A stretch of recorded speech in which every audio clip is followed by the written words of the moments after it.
Bonjour, bonsoir et joyeux Noël à tous, ici l'amiral VMCZ. Aujourd'hui, pour Noël, exceptionnellement, j'ai décidé de vous faire une vidéo, une revue bien particulière, puisqu'on va parler d'un blaster Nerf estampillé LMTD, c'est-à-dire édition limitée d'un blaster qui existe déjà, en l'occurrence aujourd'hui. Nous allons parler du Nerf LMTD Limited Star Wars en banc, Fast Pulse Blaster. Oui bon, le en banc. Le Nerf LMTD Star Wars en banc, c'est cet énorme fusil de sniper, le plus long que Nerf n'ait jamais produit. Il est tellement long que j'arrive à l'accrocher entre ma boîte et le barreau en métal qui est là. C'est un peu abusé. 1m27. Bordel, il y a des enfants qui sont plus petits que ça. Cet énorme engin est la version édition limitée du Nerf Star Wars en banc qui est sorti en même temps. Quitte à être logique. Et donc ce fameux sniper d'1m27 de long, monocoup, extrêmement classe à mon goût, et qui a ces espèces de cornes à l'avant, ces espèces de double baïonnettes, et qui sont molles, qui permettent de potentiellement attaquer l'adversaire à courte portée. Mais là c'est l'édition limitée LMTD, il a donc un design beaucoup plus travaillé pour ressembler encore plus au véritable en banc, qui est un sniper de désintégration comme je les appelle. Dans Star Wars, utilisé par le Mandalorian dans la série du même nom. Il y a donc des choses globalement différentes dessus et surtout il s'adresse principalement aux fans de la série de Mandalorian et non pas aux nerfeurs directement. Les nerfeurs seront davantage attirés par l'édition normale qui est plus faite pour être utilisée. C'est donc une revue bien particulière puisqu'on va passer en revue un objet de collection davantage qu'un blaster. Il y a 2 ans quand ce blaster est sorti, j'avais fait une vidéo sur pourquoi le blaster a fait polémique car on était totalement perdu dans cette histoire de est-ce qu'ils font que l'édition normale ou que l'édition limitée, car l'édition normale a été annoncée après l'édition limitée, ce qui nous faisait un peu bizarre. Sauf qu'au final, mon avis a été modifié, mon avis a changé sur cet engin derrière moi, et donc aujourd'hui je décide d'enfin le passer en revue. Et pour fêter Noël, nous avons bien sûr des magnifiques guirlandes bleues lumineuses, car le bleu c'est bien, un petit bonnet de Noël, un bonhomme de neige, monsieur le directeur car c'est comme ça que tout le monde m'appelle, une étoile car c'est bien sûr un classique. Mais dites-moi, est-ce que vous êtes abonné à cette chaîne YouTube? Non? Mais pourtant si vous êtes intéressé par le Nerf, quoi de mieux que s'abonner à cette chaîne YouTube? Bien sûr, mais abonnez-vous pour suivre les actualités, les nouveautés, les présentations, etc. de Nerf, de blaster, de n'importe quelle marque, parce que tant que vous ne serez pas abonné, lui, il vous regarde. Allez, trêve de plaisanterie, passons aux choses sérieuses, passons immédiatement à la revue du LMTD en banc. Étrange. Il y a quelque chose qui a changé dans ce fond. Pas la décoration de Noël, non, autre chose. Il y a un blaster qui a changé là-dedans. Je me demande bien si une nouveauté ne se serait pas casée dans le fond. La revue du en banc commence par l'avant. Il y a un énorme canon avec cette fameuse double baïonnette qui dans la série est électrique et permet d'électrocuter les gens tout en les transperçant. Violence sur 20. Là où sur le blaster original, ce sont des cornes relativement molles, en caoutchouc, ici elles sont complètement plastiques avec une peinture bien particulière, c'est vraiment que du plastique. Ceci dit, ça a l'air assez solide. On constate à l'intérieur du canon, qui est extrêmement long, forcément, puisque le réarmement se fait à l'arrière, que le faux canon à l'intérieur, donc le tube qui emmène les fléchettes, n'est pas droit mais tordu. C'est-à-dire que si on regarde à l'intérieur, on constate que le canon est légèrement tordu vers la gauche par rapport à l'angle de tir, comme si le blaster voulait faire en sorte de tirer à gauche, comme si les concepteurs du blaster s'étaient dit qu'il fallait faire en sorte que la fléchette soit de facto déviée vers la gauche au moment où elle tire, pour ne pas tirer tout droit mais vraiment un peu penché en angle comme ça. Je pense qu'ils ont fait ça pour la simple raison que ici on a un viseur qui est sur la gauche du blaster. Donc étant donné qu'on vise plus vers la gauche, peut-être qu'ils ont voulu faire en sorte que la fléchette soit un peu déviée vers la gauche lorsque l'on tire pour pouvoir le voir dans le viseur.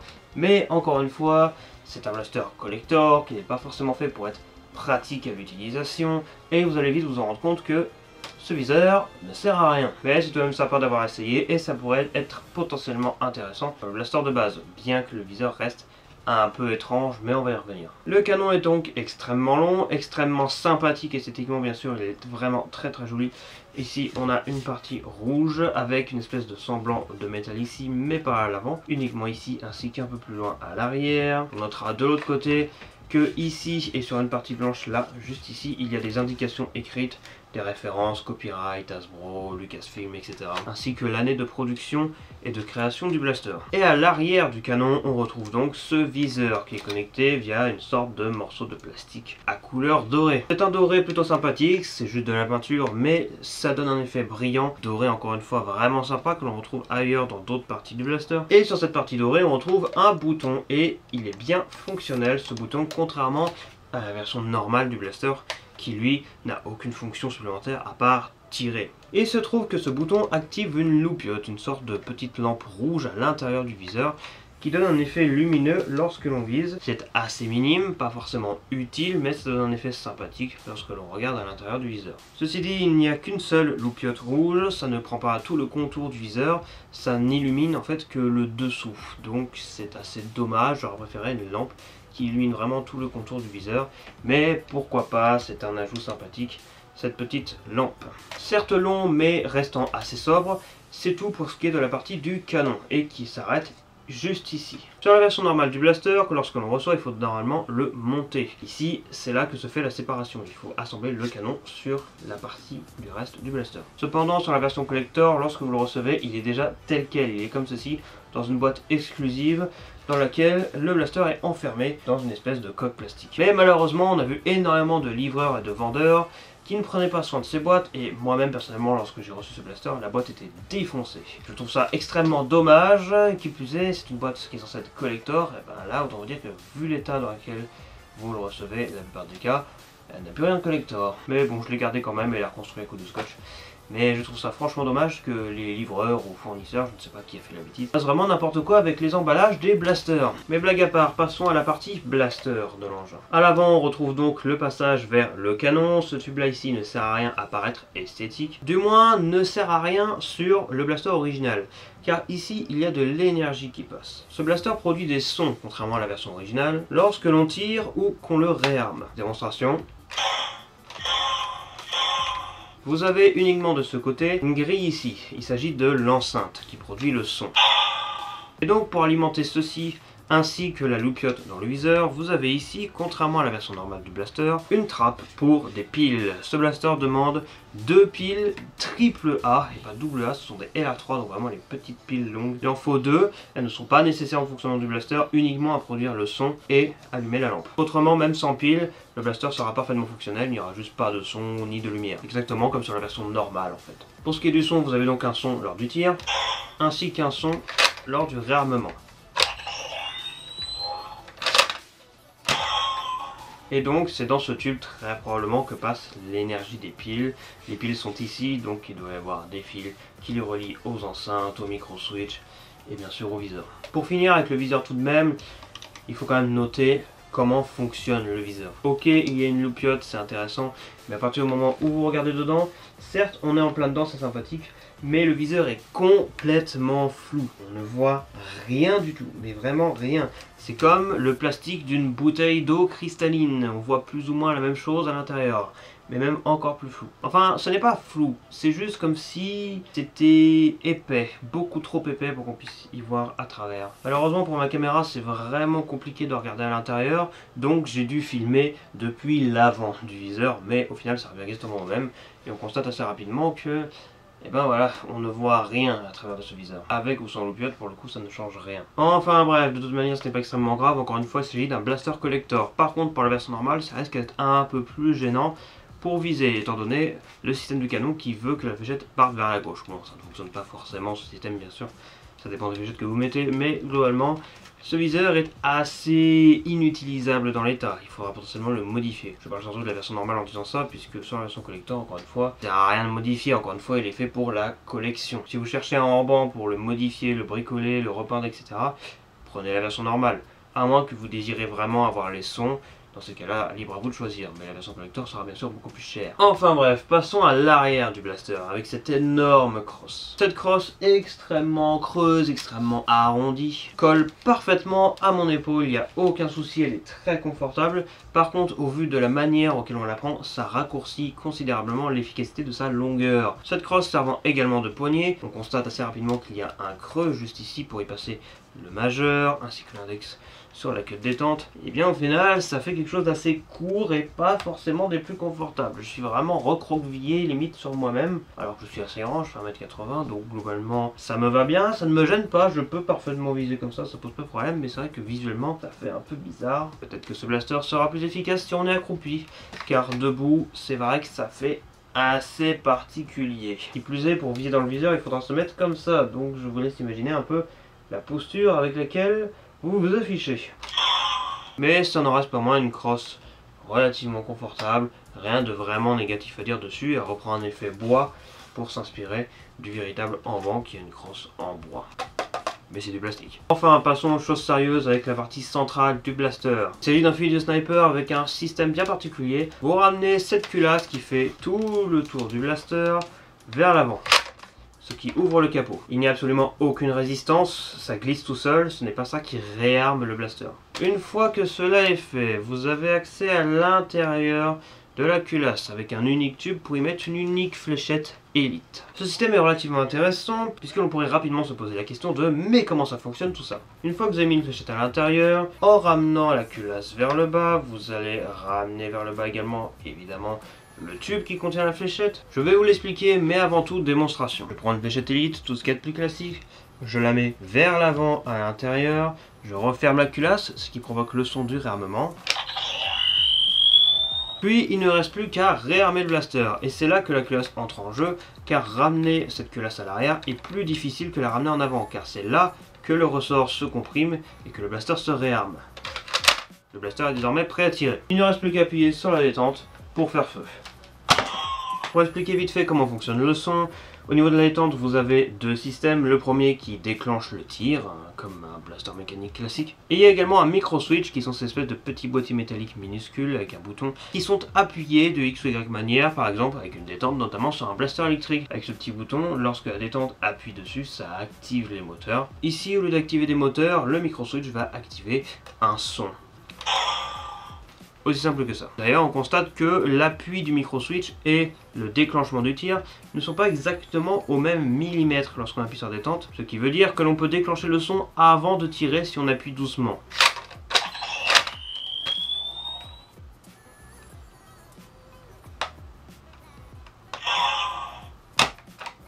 Et bien sûr, lorsque le blaster n'est pas prêt à tirer, vous pouvez spammer les tirs. Là-dessus, il n'y a pas de souci.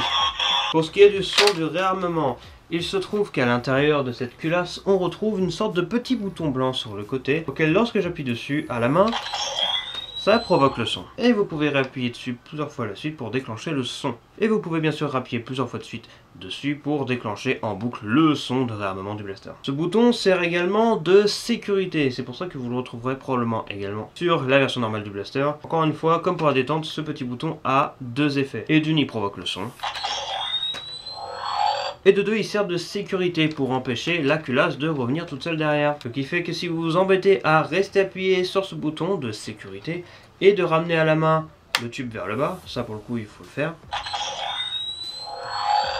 vous pouvez forcer la culasse vers l'arrière pour réarmer le blaster. Le tout sans vous embêter à refermer la culasse.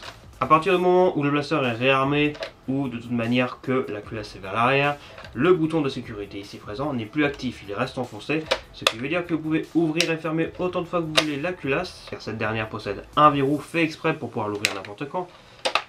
Il ne se passera rien. C'est donc un système plutôt intelligent et comment cela se passe-t-il? Une fois que vous avez mis votre fléchette, vous constatez en regardant un petit peu qu'à l'arrière, juste ici, on peut forcer un peu plus la culasse vers le haut d'ailleurs, si vous regardez bien ici, là où je mets le doigt, on a un trou. Et en fait, ce trou à l'intérieur, c'est exactement la même chose qu'un blaster monocoup classique. C'est-à-dire qu'il s'agit de ça, un trou avec une petite tige en plastique au milieu, dans laquelle est enfoncée la fléchette par un mécanisme qui, en ramenant vers l'arrière, va, en plus de réarmer, en fait pousser la fléchette à l'intérieur, au fond de ce même tube. Comme si on avait un système sur ce Fire Strike, avec cette fameuse culasse, je mets la fléchette, je referme, et quand je réarme, ça va pousser la fléchette dans le tube. Donc la fléchette passe d'un tube à un autre. J'espère que je ne vous ai pas perdu. Ça fait beaucoup de technologie pour un blaster monocoup, mais mine de rien ça fonctionne extrêmement bien. Ce n'est certes qu'un blaster monocoup, mais je trouve ça relativement intelligent comme système. Et vous aurez remarqué, parce que je viens de le faire, que cette culasse est tellement libre que je peux ouvrir la culasse n'importe quand.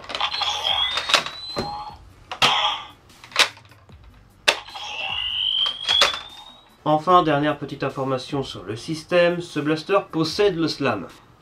Non, il n'y a pas de blague. Je reste appuyé sur la détente.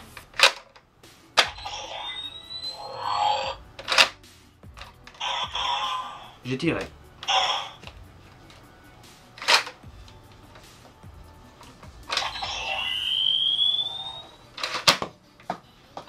Alors pourquoi mettre un slam sur un blaster monocoup, j'en sais rien, mais en tout cas, il le possède. On notera deux infos importantes pour finir. Premièrement, non, ceci sur le côté n'est pas un attache-sangle, vous ne pouvez rien fixer en termes de sangle là-dessus, car c'est beaucoup trop fragile et que c'est là pour représenter ce qu'il y a réellement sur la vraie arme, et non pas pour servir d'attache-sangle. Ici, j'y crois pas trop, ça paraît beaucoup trop épais là, pour pouvoir y passer une vraie sangle. Et on remarquera, si vous souhaitez démonter le blaster, que eh bien vous aurez l'air fin, car la plupart des pas de vis du blaster, pour correspondre encore une fois au côté collector et réaliste, ont été bouchés par des sortes de morceaux en plastique. On constate ici la forme ronde, là également, là, ici aussi, ça a été très bien camouflé. Ça ne l'a pas été sur les endroits les plus fins du blaster comme ici, mais on voit qu'à l'avant, voilà, ici c'est bouché également.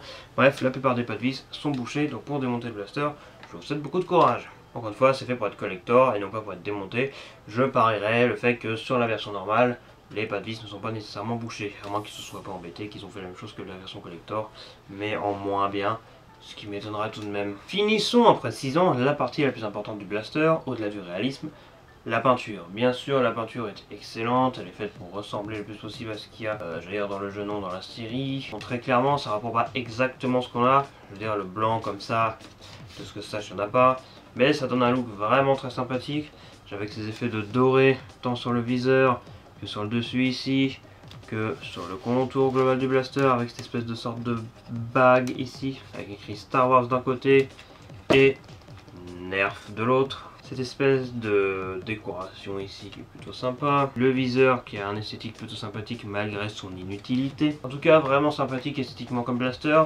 Ceci dit, la qualité est plus proche d'un Nerf classique. Il n'y a rien vraiment de collector en termes de qualité plastique par rapport à un Nerf classique comme un Demolisher qui est là, ou le Nerf Hyper Rush, ou mon Rough Cut qui est là. Alors c'est un peu supérieur effectivement, on sent que c'est solide, mais ça reste du plastique finalement. Bien, c'est tout pour la review du blaster. Maintenant, le test de tir. Et il ne rentre même pas dans le champ de la caméra. Le test de tir. Fléchette Elite standard.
Tir plus rapide.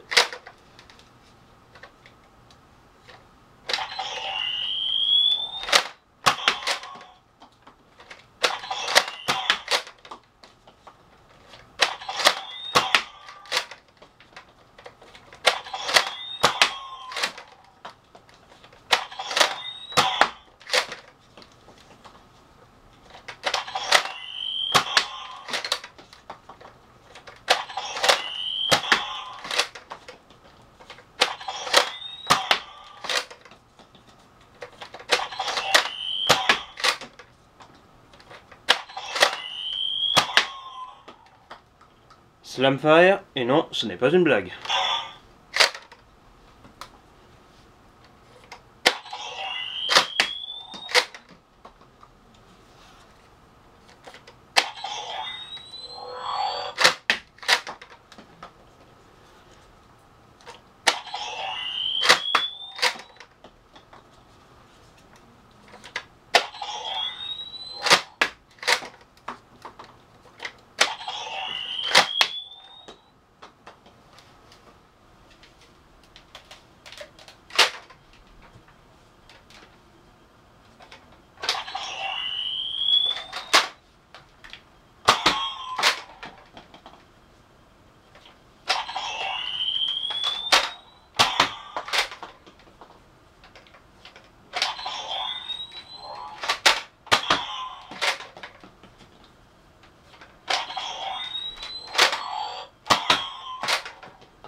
Analyse de tir, comment ça s'est passé? Eh bien écoutez, le blaster tire bien, rien de spécialement négatif à dire, si ce n'est qu'il manque énormément de performance. Le petit sacrifice qui a été fait dans ce système, c'est que comme il n'y a pas énormément de place, le ressort est vraiment très petit. Pour comparer ce blaster aux autres, je l'ai bien sûr passé au chronographe, malgré son manque de performance, et qui est confirmé ici avec une puissance moyenne de 57 FPS. C'est extrêmement faible, surtout si on compare aux 70 de moyenne chez Nerf. En bref, on a ici un blaster qui n'est pas spécialement performant, mais qui est surtout fait pour être collector, et à mon sens il le fait très bien. Voilà toutes les informations que j'avais à fournir sur ce blaster. Maintenant, conclusion. Premièrement, oui, vous pouvez vous en servir comme canne, mais comme il est tordu vers le bas, eh bien il ne tire pas debout, donc il tombe. Peut-être de l'autre côté, mais bon, les cordes sont peut-être un peu trop fragiles pour supporter votre poids, mais bon, il est déjà un peu plus droit. Ah, ça c'est pas mal ça. Vous avez vu? On peut le tenir comme ça. Ça fait un appui de coude. Pas mal. Merci à tous d'avoir regardé et puis au rapport. Bon, pour de vrai, conclusion sur le Amban, édition limitée. Bon, pour ce qui est des points positifs, déjà premièrement, il est collector. Donc malgré tout, c'est un blaster qui est très beau. Enfin, c'est personnel, mais je le trouve très beau, très esthétique. Et si vous êtes fan du Mandalorian, ça sera probablement très bien pour vous. Deuxième point positif, la peinture. Évidemment, c'est lié. Ici, d'ailleurs, je ne l'ai pas dit, mais sur les cornes, là, sur la double baïonnette, on retrouve des gravures qui s'inspirent, en fait, eh bien, de ce que l'on peut retrouver sur le vrai sniper, des espèces de fils électriques, entre guillemets, qui sont tracés, qui sont gravés dessus. Et je trouve ça très sympa. La peinture de façon globale avec le noir, les espèces de côtés abîmés, mais c'est fait exprès. Ce n'est pas vraiment abîmé, c'est de la peinture. C'est un effet volontairement effectué sur le blaster. Donc voilà, tout ça c'est fait exprès. Et je le trouve vraiment très sympa, vraiment magnifique ce blaster. Donc on est globalement réaliste par rapport à la série. Bon, évidemment, le blanc, etc., ça l'est pas forcément. Mais je trouve que l'on est plutôt pas mal tout de même. On a vraiment le sniper du héros du Mandalorian, qui s'appelle le Mandalorian, Din Djarin, bonjour, dans les mains, et je trouve ça vraiment sympathique à l'échelle 1 par 1, je veux dire, le blaster fait 1m27 de long, c'est le plus long sniper que Nerf n'ait jamais fait, l'époque du Centurion est très loin, et franchement j'aime beaucoup son esthétique. En point positif aussi, le mécanisme qui est vraiment très original, avec cette fléchette que l'on insère, que l'on ramène vers le bas, avec les sons produits par le blaster, et le mécanisme qui réarme en plus de pousser la fléchette au fond du mécanisme avant de tirer.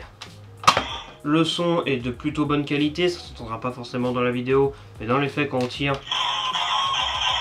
on sent que c'est un son de jouet entre guillemets, mais honnêtement j'ai pas de plainte là-dessus, ça se rapproche relativement bien de ce que l'on peut entendre dans la série.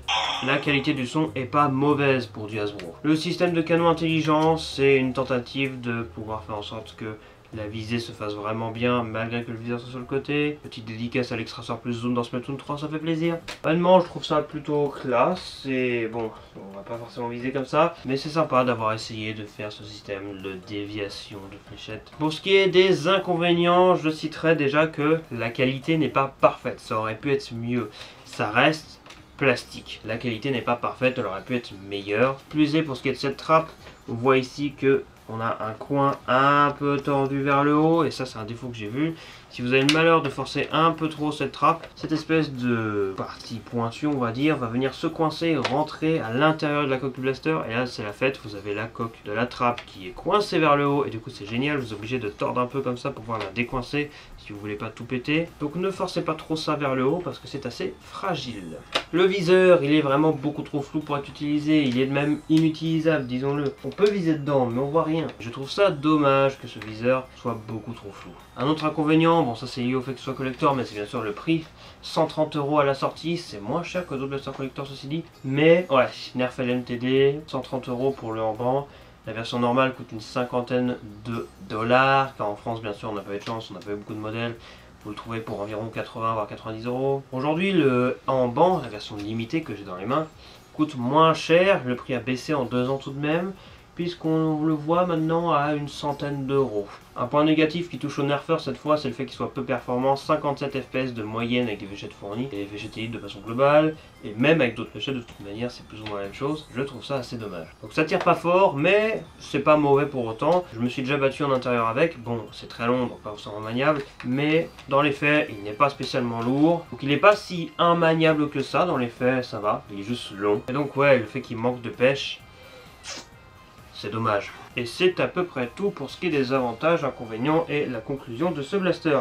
Maintenant la grande question, est-ce que je le conseillerais à un nerfeur? Honnêtement non. Si vous cherchez un Amban et que vous fichez de l'esthétique, vous voulez vraiment juste un blaster, prenez la version normale, honnêtement vous perdrez moins de temps, il paraît-il qu'il tire un peu plus fort tout de même, il a plus de pêche et surtout vous n'aurez pas le son du blaster, donc si ça vous dérange, là à la rigueur vous pouvez vous diriger vers la version collector. Et la question là c'est surtout est-ce que je conseillerais ça à un fan de Star Wars, à un fan du Mandalorian? Et ben très clairement oui, si vous avez une certaine somme tout de même à mettre là-dedans, je vous conseillerais de l'acheter, c'est bien ce que j'ai fait. Honnêtement, moi personnellement, de mon goût proprement personnel, j'adore ce blaster, je le trouve vraiment très sympathique, j'adore le look, j'adore sa longueur, il est énorme, j'adore le mécanisme, je m'en sers de fois de temps en temps, ok il pêche un peu en termes de performance, mais j'apprécie m'en servir. La poignée est plutôt sympa, personnellement pour un fan de Star Wars, pour un fan du Mandalorian, pour moi c'est un grand oui, et si vous souhaitez avoir un modèle fonctionnel du Amban, je ne peux que vous le recommander, il est vraiment très bien et accessible, il est encore largement disponible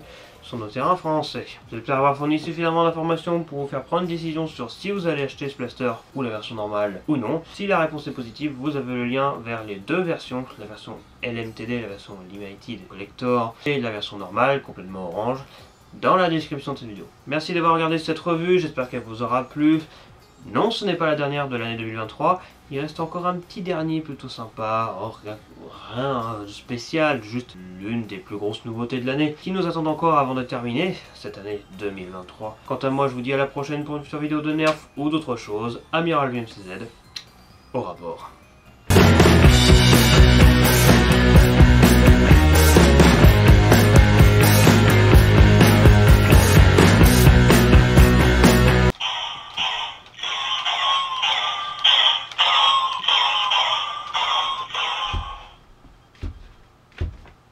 Il est un peu trop long.